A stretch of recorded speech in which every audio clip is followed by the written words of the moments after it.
ఎగ్‌లో ఎన్నో ప్రోటీన్స్ ఉన్నాయి. అవన్నీ అందరికీ తెలిసిందే. ఎగ్ రోజుకి 1 లేదా 2 తినాలి అని పెద్దలు చెప్తూ ఉంటారు. సో, ఎప్పుడు బాయిల్ చేసిన ఎగ్స్ తినాలి అంటే బోర్ కొడుతూ ఉంటది. సో, ఇలా డిఫరెంట్‌గా ట్రై చేస్తే చాలా బావుంటది. టేస్ట్ కూడా అద్దిరిపోతది. అండ్ మళ్ళీ మళ్ళీ తినాలి అనిపిస్తది. ఇప్పుడైతే వీడియోలోకెళ్ళిపోదాం. So, welcome back to Akhila edits and vlogs. ఈరోజు వీడియో వచ్చేసి టమాటో ఎగ్ ఎలా చేసుకోవాలో డిఫరెంట్గా చూసేద్దాం. ముందుగా అయితే స్టవ్ ఆన్ చేసుకొని ఒక కడాయి పెట్టేసుకుందాం. సో మనకి సరిపడా ఆయిల్ అయితే వేసేసుకుంటున్నాము. నేనైతే 2 టేబుల్ స్పూన్స్ ఆయిల్ వేసుకున్నాను. తర్వాత ఆవాలు వేసుకున్నాను, 1 స్పూన్ ఆవాలు అండ్ ఎండుమిర్చి కట్ చేసి వేస్తున్నాను.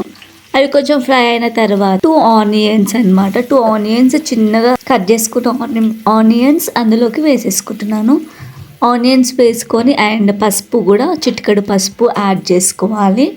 చిటికెడు పసుపు యాడ్ చేసుకొని కలుపుకోవాలి. లైట్గా కలుపుకొని అప్పుడే దంచి పెట్టేసుకున్న అల్లం వెల్లుల్లి పేస్ట్ కూడా యాడ్ చేసుకోవాలి. పచ్చివాసన పోయింది అండ్ లైట్ బ్రౌన్ కలర్ వచ్చిన తర్వాత టమాటోస్ అయితే యాడ్ చేసుకోవాలి.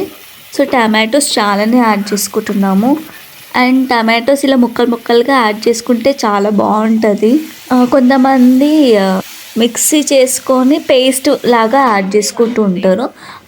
అలా కూడా యాడ్ చేసుకోవచ్చు. అండ్ ఇలా టమాటోస్ చిన్నగా కట్ చేసుకొని వేసుకుంటే ఇంకా టేస్ట్ చాలా బాగుంటుంది. అలా మూత పెట్టేసుకొని ఒక 10 మినిట్స్ తర్వాత టమాటోస్ అన్ని బాగా కుక్ అయ్యే వరకు ఉండాలి. కుక్ అయిన తర్వాత మనకి సరిపడే కారం అండ్ సాల్ట్ అయితే యాడ్ చేసుకోవాలి. ఇక్కడ నేనైతే 2 స్పూన్స్ కారం అండ్ 1.5 స్పూన్ సాల్ట్ అయితే యాడ్ చేసుకున్నాను. యాడ్ చేసుకొని బాగా కలుపుకోవాలి. బాగా కలుపుకున్న తర్వాత కొంచెం పచ్చివాసన పోయిందని అనిపించినప్పుడు కొన్ని వాటర్ అయితే 1 గ్లాస్ వాటర్ యాడ్ చేసుకోవాలి. 1 గ్లాస్ వాటర్ అయితే యాడ్ చేసుకొని కలుపుకోవాలి. అండ్ ఇప్పుడైతే కొంచెం లైట్గా కొత్తిమీర యాడ్ చేసుకొని మూత పెట్టేసుకొని ఒక 10 మినిట్స్ అలానే ఉండాలి. బాగా కుక్ అయిన తర్వాత 10 మినిట్స్ తర్వాత లిడ్ ఓపెన్ చేసి చూస్తే బాగా కుక్ అయిపోయి ఉంటుంది అన్నమాట.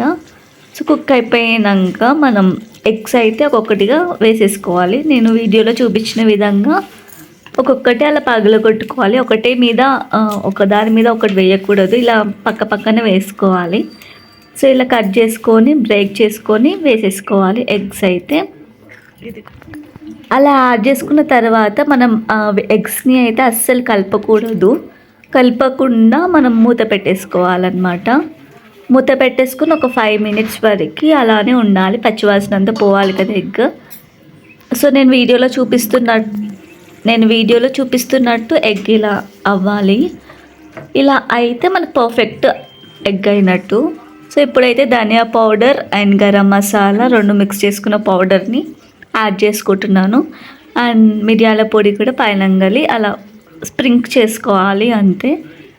తర్వాత కొత్తిమీర కూడా అలా పైన చల్లేసుకొని మూత పెట్టేసుకొని స్టవ్ ఆఫ్ చేసుకుంటే మనకు ఎంతో యమ్మీగా టేస్టీగా ఉండే ఎగ్ కర్రీ చాలా ఈజీగా ఉంటుంది. ఇదైతే రోటీలోకి అయినా అన్నంలోకి అయినా చాలా టేస్టీగా ఉంటుంది. ఇది ఆల్మోస్ట్ రెడీ అయిపోయింది. సో ఇప్పుడు ఇది యాడ్ చేసుకొని కొంచెం ఒక 5 మినిట్స్ అలా ఉంచి స్టవ్ ఆఫ్ చేసుకుంటే సూపర్గా ఉంటుంది. మనం అన్నంలోకైనా తినొచ్చు, దేంట్లోకైనా తినొచ్చు. చాలా టేస్టీగా ఉంటుంది. తప్పకుండా ట్రై చేయండి. సో నేను రైస్లోకి తింటున్నాను. సో రైస్ అయితే ప్లేట్లోకి యాడ్ చేసుకొని కర్రీ కూడా అలా యాడ్ చేసుకొని తింటూ ఉంటే సూపర్గా ఉంటుంది. మీరు తప్పకుండా ట్రై చేస్తారు అని అనుకుంటున్నాను. తప్పకుండా ట్రై చేసి ఎలా వచ్చిందో కమెంట్ చేయండి. జల్దీ చేసేసేయండి. అండ్ ఇవాళ వీడియో అయితే ఎగ్ కర్రీ. ఎంతమంది ఎండ్ వరకు చూసారో కమెంట్ చేయండి. అలానే నెక్స్ట్ ఏం వీడియో చేయాలో అది కూడా కమెంట్ చేయండి. మీరైతే లైక్, షేర్, సబ్స్క్రైబ్ అయితే తప్పకుండా చేయండి. అండ్ పక్కనే ఉన్న బెల్ని కూడా కొట్టండి. బెల్ కొట్టడం వల్ల నేను చేసే ప్రతి వీడియో మీకు వస్తుంది. సో తప్పకుండా బెల్ అయితే కొట్టండి. అండ్ మీరు ఎప్పుడైనా ఇలా చేశారా? కమెంట్ చేయండి. ఇలా చేసి పర్ఫెక్ట్గా వచ్చిందా లేదా కమెంట్ చేసి చెప్పండి.